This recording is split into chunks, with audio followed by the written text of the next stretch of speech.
Israel के इतिहास में अब तक का सबसे बड़ा प्रोटेस्ट चल रहा है।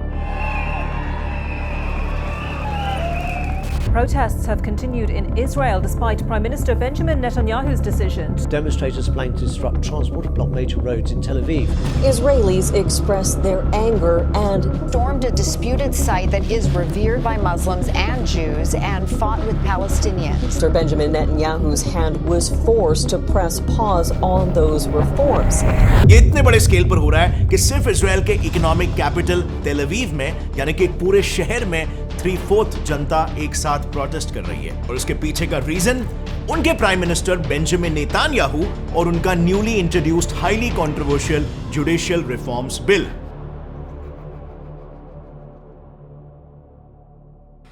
वेल हेलो फ्रेंड्स, मेरा नाम है गौरव ठाकुर और ये इजरायली प्रोटेस्ट इतने वॉयलेंट हो चुके हैं कि इनमें कुछ पैलेस्टीनियंस की तो मौत भी हो चुकी है। बट आखिर इतना मैसिव प्रोटेस्ट सडनली कैसे राइज हो गया? सो फुल स्टोरी ये है ना कि गवर्नमेंट के खिलाफ लोग 2019 से ही काफी गुस्सा थे क्योंकि उनके पीएम नेतान्याहू पर मल्टीपल करप्शन के एलिगेशंस लगे थे। इनफैक्ट नेतान्याहू को अपने पीएम के सीट से भी करप्शन और ब्राइबरी यानी कि मटेरियल गिफ्ट्स और मॉनेटरी फायदों के बदले वेल्दी लोगों के ऑफिशियल फेवर्स पूरे करने जैसे एलिगेशंस की वजह से हटा दिया गया था। 2007 से लेकर 2016 तक नेतान्याहू ने famous Jewish Hollywood producer Arnon Milchan से टोटल $300,000 वर्थ के गिफ्ट्स एक्सेप्ट किए थे, जिसके बदले में उन्हें ऑफिशियल फेवर्स के नाम पर अपनी मूवीज में टैक्स एग्जेम्पशंस दिए गए। और ऐसे ही और भी कई सारे एक्सपेंसिव गिफ्ट्स को एक्सेप्ट करने के उन पर एलिगेशंस लगे हैं, जैसे सिगार्स, शैंपेन, ब्रेसलेट्स और बैग्स। और 2019 में तो करप्शन चार्जेस के तहत उन्हें पीएम के सीट से हटा भी दिया गया था, लेकिन फिर एक साल में पार्लियामेंट के मेजॉरिटी सपोर्ट से नेतान्याहू दोबारा से देश के पीएम बन गए। सो ऑलरेडी इजराइल की जनता में उनके लिए एक राइजिंग फीलिंग ऑफ रिजेंटमेंट था एंड 2023 जैन में उनका निकाला हुआ ये bill just push things over the edge. So citizens के हिसाब से ये बिल इजराइल में एक अथॉरिटेरियन रेजिम को प्रमोट कर रहा है, बट नेतान्याहू की सरकार ने इसके पीछे कुछ अलग ही रीजंस बताए। इजराइल की करंट राइट विंग गवर्नमेंट के मेजॉरिटी मिनिस्टर्स का यह मानना है कि वहां की सुप्रीम कोर्ट के ऑलमोस्ट सारे डिसीजंस लेफ्ट लीनिंग होते हैं और इसी कॉन्फ्लिक्ट ऑफ इंटरेस्ट की वजह से अब नेतान्याहू गवर्नमेंट जुडिशरी के कुछ पावर्स अपने अंडर लेना चाहती है, जिससे वो उनके नेशनलिस्ट आइडियोलॉजी को और आगे बढ़ा सके। अब इस बिल के अकॉर्डिंग जो कमेटी हाई कोर्ट या सुप्रीम कोर्ट के जजेस को इलेक्ट करेगी उसमें गवर्नमेंट के और 3 मेंबर्स ऐड होंगे, यानी कि जो जज इलेक्टिंग कमेटी और खास करके कंट्री की जुडिशरी पूरी तरीके से इंडिपेंडेंट थी, उन पर अब गवर्नमेंट का डिसीजन ऑब्लिगेटरी हो जाएगा। ऑल्सो इस बिल का एक मेजर क्लॉज ये भी कहता है कि अब से गवर्नमेंट के पास अब सुप्रीम कोर्ट के डिसीजंस को ओवर रूल करने का भी पावर होगा। सो पहले सुप्रीम कोर्ट द्वारा पास किया हुआ डिसीजन गवर्नमेंट के लिए बाइंडिंग हुआ करता था, मगर इस बिल के पास होते ही इजराइल की पार्लियामेंट यानी कि नेसेट में बस एक सिंपल मेजॉरिटी से वो डिसीजन ओवर रूल कर पाएंगे। और ये सिंपल मेजॉरिटी रूलिंग गवर्नमेंट के लिए काफी आसान होगी क्योंकि यूजुअली पार्लियामेंट में मेजॉरिटी मेंबर्स रूलिंग पार्टी से ही होते हैं। और इसीलिए ऑपोजिशन का ये कहना है कि डेमोक्रेसी का एक मेजर पिलर यानी जुडिशरी ही यहां पर वीक हो जाएगा और उसके सारे पावर्स गवर्नमेंट के हाथ चले जाएंगे और अथॉरिटेरियनिज्म डेवलप होने लग जाएगा। इससे इजराइल एक डेमोक्रेटिक कंट्री नहीं बल्कि एक अथॉरिटेरियन पावर बन जाएगा, डिक्टेटरशिप बनने लगेगा। और उनमें से कुछ क्रिटिक्स का तो ये भी कहना है कि ये जुडिशियल रिफॉर्म लाने की वजह नेतान्याहू के पर्सनल इंटरेस्ट है, जिसकी मदद से वो अपने ऊपर लगे सारे करप्शन चार्जेस को हटा देना चाहते हैं। अब ये बात इजरायली लोगों को हरगिज मंजूर नहीं है और इसी वजह से पूरे देश भर में और भी ज्यादा वायलेंट प्रोटेस्ट शुरू हो गए हैं। But let's just wait over here. So ये स्टोरी मीडिया पोर्ट्रे करती है और जैसे आपको पता है हर सिक्के के एटलीस्ट 2 पहलू होते हैं। सो जब आप इस मुद्दे को जरा क्लोजली देखोगे ना तो आपको एक और एक पहलू नजर आएगा। तो बात कुछ ऐसी है ना कि जो नैरेटिव क्रिएट हो रहा है और जो प्रोटेस्ट क्रिएट हो रहे हैं उन्हें evidently left wing parties fund कर रही है। लेकिन अगर आप इस मामले में थोड़ा और गहराई में घुसोगे ना तो आपको पता चलेगा कि ऑपोजिशन भी बस इस प्रोटेस्ट को करवाने वाली एक पपेट है। असल में तो इनके पीछे एक और बड़ी पावर का हाथ है जो देश आयरॉनिकली उसका सबसे क्लोजेस्ट एलाय भी है। और जो एक और एक रीजन भी है सुप्रीम कोर्ट के प्रो पैलेस्टीन स्टैंस का। हालांकि सुप्रीम कोर्ट का तो ये कहना है कि पैलेस्टीनियंस पहले से ही काफी प्रॉब्लम्स फेस कर रहे हैं, जिसमें सिर्फ गाजा स्ट्रिप में 1.4 मिलियन से भी ज्यादा लोग एनीमिया और मल्टीपल माइक्रोन्यूट्रिएंट डेफिशिएंसीज को फेस कर रहे हैं, जिसमें zinc, iron, vitamin A, D and E जैसे न्यूट्रिएंट डेफिशिएंसी तो काफी कॉमन हो चुकी है। अब नॉर्मली ह्यूमन बॉडी में इन माइक्रोन्यूट्रिएंट्स के डेफिसिट से हेयर फॉल और डैंड्रफ जैसी प्रॉब्लम्स आज के कॉमन लोगों को भी हो रही है, पर अब जिन्हें भी ये प्रॉब्लम हो रही है उन्हें हेयर फॉल और डैंड्रफ से कोई डर नहीं है, बिकॉज मैन मैटर्स लेकर आ गया है yummy chewable hair gummies for men. इसमें बायोटीन जैसे प्रोमिनेंट हेयर इंग्रेडिएंट्स के साथ जिंक, मल्टीविटामिन्स जैसे विटामिन ए, सी और ई भी है, जिससे आपके हेयर फॉल और हेयर थिनिंग जैसी प्रॉब्लम्स तो सॉल्व हो ही जाएगा, मगर ये आपके बालों को और ज्यादा घना और मजबूत भी करेगा।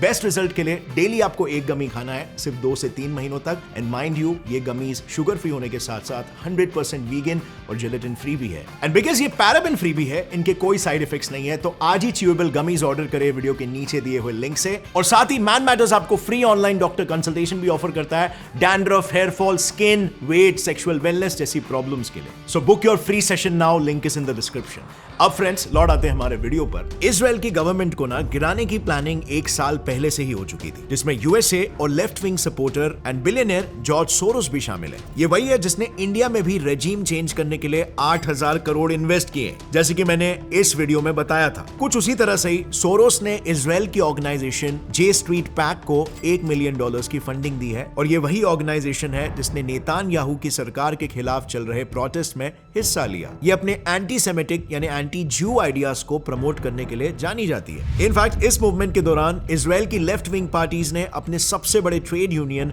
अम्ब्रेला ग्रुप की मदद ली, जिससे उन्होंने उनके थाउजेंड्स ऑफ वर्कर्स को कई दिनों से चल रहे प्रोटेस्ट में भेजकर और ज्यादा वायलेंट बना दिया। मगर कुछ उसी तरह से ही सोरोस ने इजराइल की ऑर्गेनाइजेशन जे स्ट्रीट पैक को $1 मिलियन की फंडिंग दी है, और ये वही ऑर्गेनाइजेशन है जिसने नेतान्याहू की सरकार के खिलाफ चल रहे प्रोटेस्ट में हिस्सा लिया। ये अपने एंटी सेमेटिक यानी एंटी ज्यू आइडियाज को प्रमोट करने के लिए जानी जाती है। इनफैक्ट इस मूवमेंट के दौरान इजराइल की लेफ्ट विंग पार्टीज ने अपने सबसे बड़े ट्रेड यूनियन अम्ब्रेला ग्रुप की मदद ली, जिससे उन्होंने उनके थाउजेंड्स ऑफ वर्कर्स को कई दिनों से चल रहे प्रोटेस्ट में भेजकर और ज्यादा वायलेंट बना दिया। मगर सिर्फ इजराइल के अंदर ही नहीं, इस ऑर्गेनाइजेशन ने हमास जैसे कई पैलेस्टीनियन टेरर ग्रुप्स को तक सपोर्ट किया, और इस सब से उन्हें वहां पर चल रहे प्रोटेस्ट को देश के हर कोने तक पहुंचाना है, जिससे इजराइल में एक पॉलिटिकल क्राइसिस पैदा हो जाए। अब एक्सटर्नल पावर की अगर बात करें तो इजराइल के इस पॉलिटिकल क्राइसिस में लेफ्टिस्ट पार्टी को डायरेक्टली यूएस ने फंड किया है, और ऐसा खुद पीएम के बेटे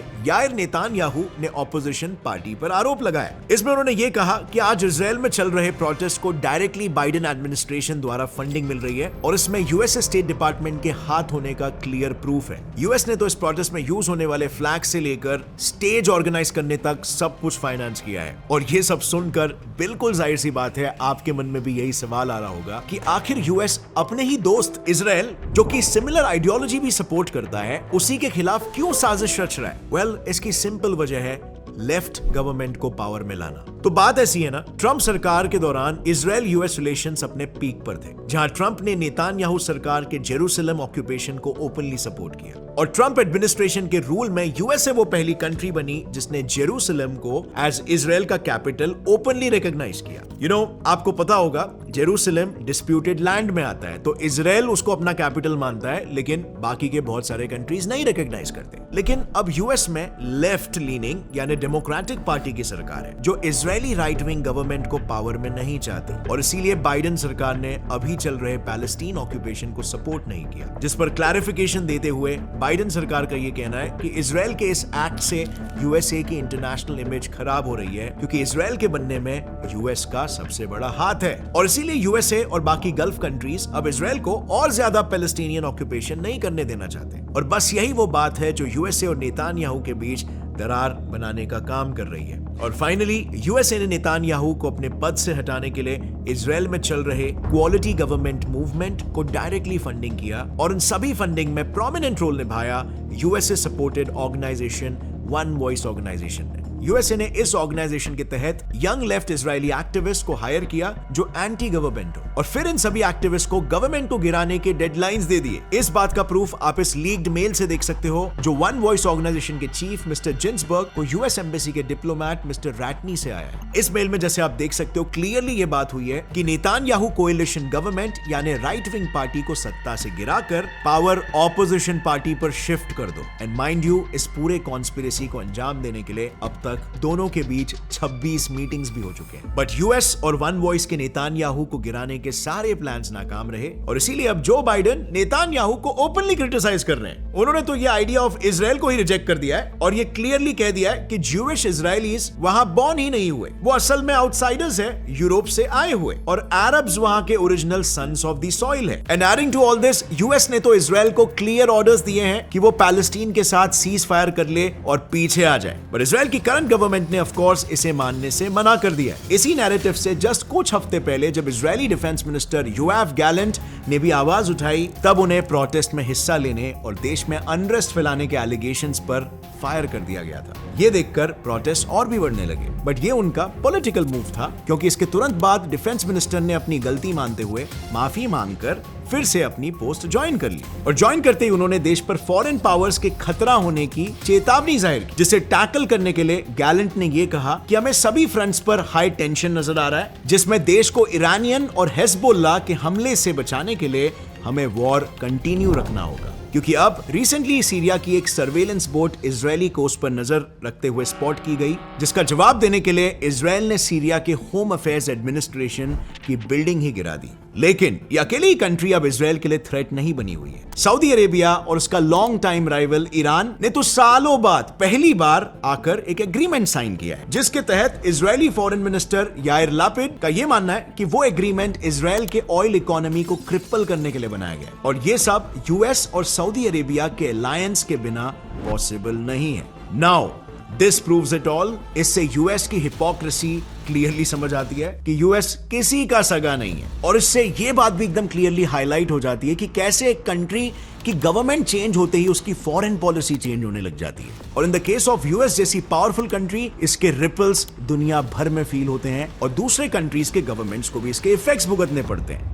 बट सोचने वाली बात यह है ना फ्रेंड्स कि कैसे एक कंट्री अपने फायदे के लिए किसी दूसरे कंट्री के पॉलिटिकल सिचुएशन को डिस्टर्ब करके उसकी जगह पर एक पपेट गवर्नमेंट एस्टैब्लिश करवाती है और उसे पावर में लाने की कोशिश करती है अपने एजेंडा को प्रमोट करने के लिए।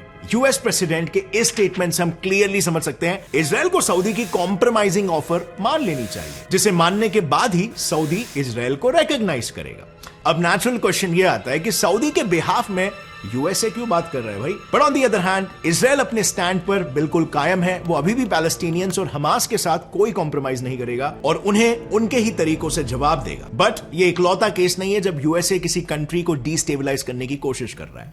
अभी रिसेंटली यूएसए ने इंडिया के साथ भी किया था, जब उसने बड़े ही स्ट्रेटेजिकली इंडियन कंपनीज को टारगेट किया, जिससे इंडियन इकोनॉमी पर इस चीज का असर पड़े, और इसे मैंने काफी डिटेल में इस वीडियो में कवर किया है, जिसे आप यहां पर क्लिक करके देख सकते हो। आपको एक ऐसे डायनामिक, ऐसे पर्सपेक्टिव के बारे में मालूम पड़ेगा जिसके बारे में शायद आप नहीं जानते थे। और अगर इस वीडियो से आपको कुछ भी नया सीखने मिला, एक लाइक जरूर ठोकना, गौरव ठाकुर चैनल को सब्सक्राइब कर लो, और हाँ, मुझे इंस्टाग्राम पे फॉलो करना मत भूलना, गौरव जी ठाकुर आईडी है मेरा। As always friends, stay curious, keep learning and keep growing. जय हिंद।